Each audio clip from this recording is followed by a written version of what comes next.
thought I was the lucky one. Married young, building a life together, and helping him chase his dream degree. But the moment I walked into my boss's office and saw him, shirt half buttoned, her lipstick smeared on his neck, my heart didn't just break. It shattered into something unrecognizable. The man I built up, the woman I looked up to, both stabbing me in the back. But this wasn't going to end with me crying on the bathroom floor. No.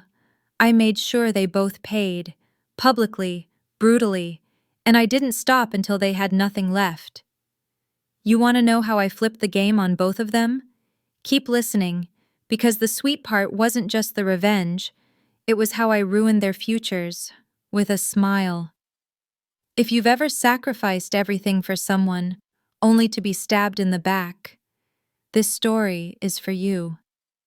What I did after finding out the truth didn't just reclaim my dignity, it destroyed them both. And trust me, you won't see the twist coming. I'm Jessica, 32, HR coordinator at a mid-sized marketing firm in Dallas. When I say I believed in love, I mean it. Wholeheartedly, stupidly, blindly. I was the classic story. Small-town girl, average life, big dreams of something more. And when I met Dylan during my sophomore year in college, I thought fate had finally smiled at me. Dylan wasn't flashy, but he had this quiet charm, brown tousled hair, boyish grin, and eyes that made you feel like you were the only person in the room. He was smart too, pre-med student, working 2 jobs just to keep afloat. I was hooked, not just because he was handsome, but because he was driven. I saw potential in him, in us. When he confessed he couldn't afford to finish med school, it wasn't even a question. I told him I'd figure it out. I was already working part-time while studying full-time, and after graduation, I dove straight into my first corporate job. No fancy trips, no shopping sprees, every bonus, every raise, straight into paying off Dylan's tuition and living expenses. We got married right after his graduation, small ceremony, no expensive honeymoon, but I was glowing. My friends called me the supportive wife. My family, they were proud of me. They said I'd built a man who would love me forever. And for a while, it looked like they were right. Every evening, Dylan would come home, tired but smiling. We'd eat cheap takeout on the couch, binge-watch Netflix, and talk about someday when we'd buy a house, when he'd be a doctor with his own practice, when I'd finally slow down and relax. I even believed him when he said, "Jess, everything I achieve will be because of you." And God, I clung to those words. By my late 20s, Dylan had finished his degree, started working as a physician's assistant while applying to medical school. Meanwhile, I climbed the corporate ladder, surviving office politics and impossible bosses, but always thinking, it's for us. All of this is for us. I didn't realize I was already playing a rigged game. Because while I was investing in us, sacrificing weekends, exhausting myself to build our future, Dylan was changing. Little things at first, less interest in date nights, more late hours at the clinic, forgetting our anniversary one year, then 2. But I didn't question it. I couldn't. I was the supportive wife. I was the reason he was climbing. I thought, he owes me forever. Looking back now, I can't believe how blind I was. Our life had settled into a rhythm. Dylan working long hours at the clinic, me juggling deadlines and client calls. Monday through Friday felt like survival mode, but I comforted myself with the thought that this was temporary, just a phase before the real life started. Every morning, Dylan would leave before sunrise, dressed in his scrubs, grabbing the coffee I prepped the night before. I'd rush through my own morning routine and head to the office, where I buried myself in HR reports and endless meetings. We barely crossed paths during the week, but weekends, those were supposed to be sacred. Every Saturday morning, I'd cook a full breakfast, pancakes, eggs, bacon, the works. Dylan always said it reminded him of normalcy, of when things were simpler. We'd sit together, eat, laugh about stupid work stories, and for a few hours, life felt right. But slowly, Saturdays began to change. Dylan started picking up extra shifts. Just covering for a colleague, he'd say. Or, I need the overtime to build our savings. I wanted to believe him. Hell, I needed to believe him. I remember the first time something felt off. It wasn't a dramatic moment. No lipstick on collars or strange texts. It was the silence. One Saturday morning, I woke up alone. No Dylan. No note. I called. No answer. He texted back hours later saying, "Emergency shift. Sorry, babe." Simple, logical, but something in my gut twisted. I brushed it off. He's saving lives, I told myself. Don't be that jealous wife. Then it happened again. And again. Sunday nights, instead of cuddling and watching movies like before, he'd collapse in bed, distant, scrolling through his phone with that half-distracted smirk. I chalked it up to exhaustion. Medical life is hard, I reminded myself, but patterns don't lie. At work, I started noticing whispers.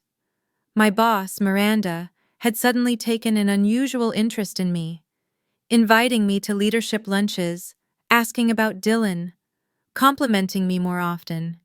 At first, I felt flattered. Finally, I thought, she sees my effort. Miranda was intimidating, early 40s, sharp suits, sharper tongue, and the kind of power in the office that made grown men sweat.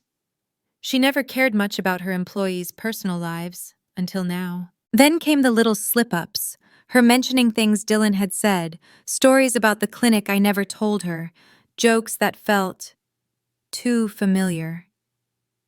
That's when the cracks started forming in my perfect little world. One Sunday afternoon, while Dylan was covering another shift, I sat alone in our kitchen, staring at my untouched coffee, and something inside me finally whispered, "You need to wake up, Jessica. Something isn't right." And for the first time in years, I listened. At first, I told myself I was overthinking. Work stress could make anyone paranoid, right? But once you let suspicion slip through the door, it never leaves quietly. I started noticing the smallest things, things I'd ignored before. Dylan's phone was suddenly never out of his sight. He used to leave it on the nightstand, unlocked, without a care. Now, it was always face down, password protected, and God forbid it pinged. I'd see his jaw tighten like a reflex. Then there were the changes in his routine. Dylan was never a gym guy. He'd always joked about cardio being torture, but now, out of nowhere, he had a new gym membership and religiously went 4 times a week. When I asked why the sudden fitness kick, he shrugged it off. Gotta stay healthy with all this stress. Seemed reasonable. Until I realized his workout clothes barely smelled like sweat when he got home. Funny how the gym didn't seem to leave any mark on him. It wasn't just him. Miranda, my boss, grew more smug. Subtle at first, but it was there. She made small comments that felt too personal. "Dylan must be exhausted after this week," she'd say with a knowing smile. Or, "He has such strong shoulders, doesn't he? All that manual labor at the clinic must be paying off." That last one hit like a gut punch. Dylan hated manual labor. I brushed it off again. Maybe I was reading too much into things. Maybe Miranda was just being friendly, awkwardly friendly. But the gut feeling wouldn't leave. The next red flag came during one of our rare dinners out. I had managed to drag Dylan to a little Italian restaurant we used to love. Halfway through the meal, I noticed him texting, smiling at his phone, fingers moving quick. I leaned in jokingly. "Is someone more interesting than me tonight?" He didn't even look up. "Work stuff, sorry." Except, he wasn't scheduled at the clinic that night. I checked the roster earlier when planning the dinner. I said nothing, but my appetite was gone. Then came the receipts. Literal receipts.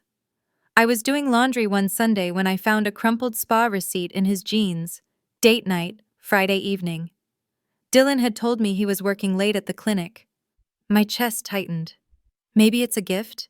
Maybe he's surprising me? I told myself. But deep down, I knew. I took a breath, opened our joint credit card app, and started scrolling. Spa appointments, upscale restaurant charges, boutique store visits, none of them with me. That was the moment the switch flipped. It wasn't just paranoia anymore. It wasn't just overthinking. There were patterns, signs, proof. Dylan wasn't just tired from work. He was living another life when I wasn't looking. And the worst part? All the signs pointed to someone within reach. Someone who knew me. Someone who worked just a few doors down from my office every single day. Miranda. And just like that, my blind loyalty turned into cold, calculated focus. I've always thought of myself as level-headed, rational, not the jealous, overreacting type. But this wasn't a gut feeling anymore. It was flashing neon signs, daring me to open my eyes. So I started small, quiet, strategic. I wasn't about to confront Dylan without more than a couple of suspicious receipts and weird vibes. No, if I was right about this, I wanted undeniable proof. First, I began paying more attention to Dylan's schedule. I told him I was getting slammed at work, which wasn't a lie, but it also gave me cover to quietly track when he left and when he came home. I logged everything on my phone, his so-called extra shifts, gym time, and late-night clinic emergencies. The patterns became clearer with every passing week. Then I started testing him. Casual questions during dinner, quick texts during his supposed overtime shifts.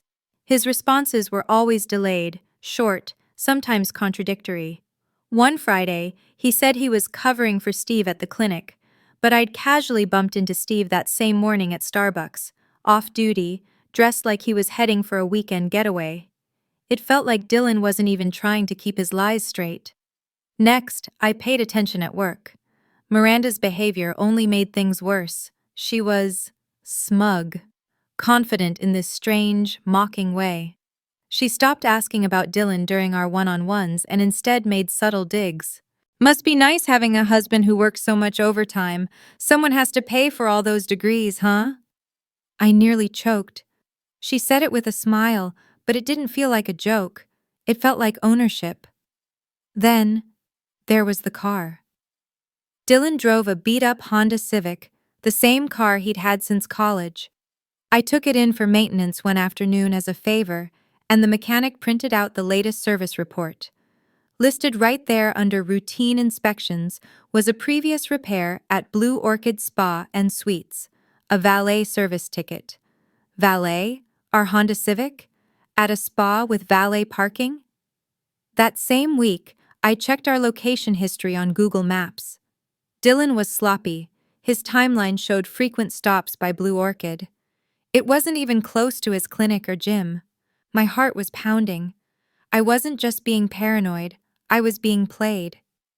Then came the accidental break. One Friday evening, Miranda texted me, out of the blue. "Hey Jess, can you cover Monday's onboarding presentation? I have a private engagement Sunday night."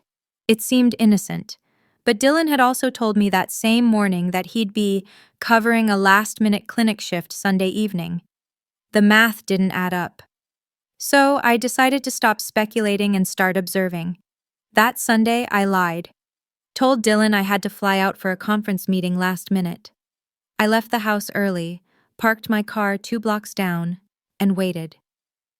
At 5:30 p.m. sharp, Dylan left the house, dressed in the same blue button-up I'd ironed for him that morning, phone in hand, a little too eager for someone about to clock in at the clinic. I followed at a distance, adrenaline pushing through my veins. 15 minutes later, he wasn't pulling into the clinic lot. He was pulling into the Lakeside Tower, a luxury high-rise downtown. And right there, by the entrance, in 5-inch red stilettos and a tight black dress, stood Miranda, my boss, smiling, waiting. And when Dylan kissed her like he hadn't kissed me in months, I realized my marriage wasn't in trouble. It was over. I drove home that night in complete silence. No tears, no screaming, just silence. It was like every part of me had gone numb. Years of sacrifices, building Dylan's career, swallowing Miranda's condescension, all to be the pathetic fool in this game. But I wasn't going to be anyone's fool anymore. The next morning, I walked into the office with a smile. Nobody could sense the storm boiling underneath my skin. Not even Miranda, who strutted past me in her overpriced heels like nothing had happened. By lunchtime, I had a plan. I started gathering. Quietly, methodically. I printed every receipt from our joint account, tracked every suspicious charge. I saved screenshots from Google Maps, pulled old messages, even went through some of Dylan's old emails that were still connected to our shared laptop. Everything was neatly sorted into a folder I labeled My Freedom. Then I went deeper. I reached out to a friend in IT, someone I'd helped through a messy workplace drama years ago. She owed me one, and I collected.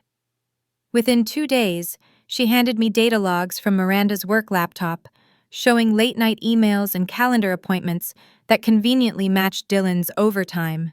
It wasn't just an affair. They were using company time, company property, and lying to both their employers. The ammunition I needed was practically gift-wrapped for me. The following week, I requested a private meeting with Miranda. She sat across from me, oozing confidence, acting like the queen of the office. I slid the folder across the table. "You might want to look through that before you schedule your next Sunday night engagement," I said calmly. Her smile faded as she opened the folder. Page after page of printed receipts, screenshots, location pings, time-stamped emails. Her perfectly manicured nails trembled as she flipped through the evidence. "You have no idea what you're implying," she hissed. "Oh, I know exactly what I'm saying," I smiled, my voice icy. "But don't worry, this isn't going to HR, not yet." Her jaw clenched. "What do you want?" I leaned in, feeling the first genuine thrill I'd experienced in years. "I want your resignation by Friday. I want a glowing letter of recommendation, and I want Dylan gone by the end of the week." She blinked, caught off guard. "You think I can make him leave you?" I let out a cold laugh. "No, I'm telling you to keep him, because after this week, you two are going to need each other more than ever." I stood, grabbed my folder, and walked out, leaving Miranda pale and speechless. That night, I confronted Dylan. I didn't scream. I didn't cry. I simply placed the folder on our kitchen table. His face drained of color as he shuffled through the evidence, his mouth opening and closing like a fish gasping for air. "Jess, it's not what it looks like." "Oh, it's exactly what it looks like," I interrupted, my tone flat. "And here's how this is going to go. You're packing your things and leaving tonight. I've already filed the divorce papers. Don't worry, Miranda's going to be needing a roommate soon." For the first time, Dylan didn't have words. No fake excuses, no half-hearted apologies, just pure, pathetic silence. And I savored every second of it. The first few days after Dylan left were surreal. The house was too quiet, the rooms too still. No dirty socks on the floor, no half-finished protein shakes on the counter. Just me, and the unfamiliar calm of freedom. I thought I'd feel heartbroken, or empty, maybe even defeated. But what I felt was relief. The divorce process was quick, mostly because I'd done my homework. Texas wasn't kind to cheaters when there was proof, especially when misuse of marital funds was involved. Thanks to the trail Dylan left behind, my lawyer had a field day. I claimed everything I could, half his future earnings from his upcoming medical contracts, the house, the car, and every dime I'd poured into his education. My attorney made sure Dylan left with nothing but his clothes and his cheap laptop. But I didn't stop there. With Miranda out of the company, her resignation handed in just 2 days after our little meeting, I took over her projects. My CEO, oblivious to the real scandal, only saw me as the loyal employee who stepped up in a leadership vacuum. Within 3 months, I wasn't just an HR coordinator anymore. I was promoted to HR manager, doubling my salary, running the very department Miranda once ruled over. The first few weeks were empowering. I rebuilt my life in ways I never thought possible. I redecorated the house, replaced the furniture that held memories of empty promises, and started making time for myself. I went back to the hobbies I had abandoned: painting, running, girls' nights out without guilt. But the world had a funny way of reminding Dylan and Miranda of the mess they made. Word spread fast. Clients caught wind of Miranda's abrupt resignation, rumors flew, and her professional reputation plummeted. Dylan, thinking he'd finally won by moving in with her, discovered the reality of their situation. Miranda's influence gone, job prospects vanished, and their shiny relationship crumbling under the weight of real life. I heard through mutual friends that within 6 months, Dylan was struggling to make rent. He applied to medical schools but couldn't secure any recommendations. Turns out, Miranda wasn't exactly popular with the board either. Meanwhile, I was thriving. I wasn't naive, though. Healing wasn't linear. There were nights where the betrayal stung, where I replayed moments in my head and questioned my own judgment. But each time I felt the anger bubble, I reminded myself, I didn't lose. I won. I chose myself. I chose peace over chaos. And for once, I chose to put my own future first. By the time the divorce was finalized, I wasn't crying anymore. I walked into that courthouse in a sharp navy suit, head held high, signing those papers like I was closing a business deal. Because that's what it was. A transaction that freed me from a one-sided partnership and opened the door to the life I truly deserved. And as Dylan walked past me, eyes hollow, shoulders slumped, I didn't feel an ounce of regret. I smiled. Because in the end, the person they tried to break became the strongest version of herself. And that was the most satisfying revenge of all. Just when I thought I had closed that chapter of my life, life handed me one final twist. And it was far sweeter than anything I could have planned. About a month after the divorce was finalized, I got an email from an old acquaintance, Rachel, a senior manager from another department. We'd been friendly, occasionally grabbing lunch, but never close. Her message was short and strange. "Jessica, I think you should see this. I thought you deserved to know." Attached was a forwarded email thread. My curiosity piqued, I opened it, and my jaw nearly hit the floor. It was a chain of messages between Miranda and the board of directors, from over a year ago, detailing how she had been actively pushing to fire me from the company, complaints about me being difficult, unmotivated, and emotionally unstable, especially during the time I was working overtime to fund Dylan's education. Even more shocking, Miranda had suggested promoting someone else to my position, specifically so she could have more flexibility outside the office. I wasn't just betrayed personally. I had been targeted professionally for over a year. I sat back, stunned. All those extra hours I'd put in, the stress I'd swallowed, while my so-called boss tried to erase me from my career, all while cozying up to my husband. But the best part? The final emails in the thread showed the board's responses: dismissive, borderline mocking. One reply stood out. "Frankly, Miranda, Jessica produces more results in a week than some managers do in a month. If you're overwhelmed, perhaps we should be looking at a different staffing change." It was dated just 1 week before Miranda's sudden shift in behavior, when she started befriending me, offering praise and fake smiles. That explained everything. She hadn't just been having an affair with Dylan. She had tried to destroy me professionally, failed, and realized too late that I was more valuable than she expected. But fate wasn't done. A few days later, Rachel followed up with another message. "Small bonus, Miranda's been blacklisted from 4 major agencies after the scandal. She tried applying after leaving here. Nobody's hiring her. I let out a laugh I didn't even know I had in me. I had fought tooth and nail, thinking I was just reclaiming my dignity.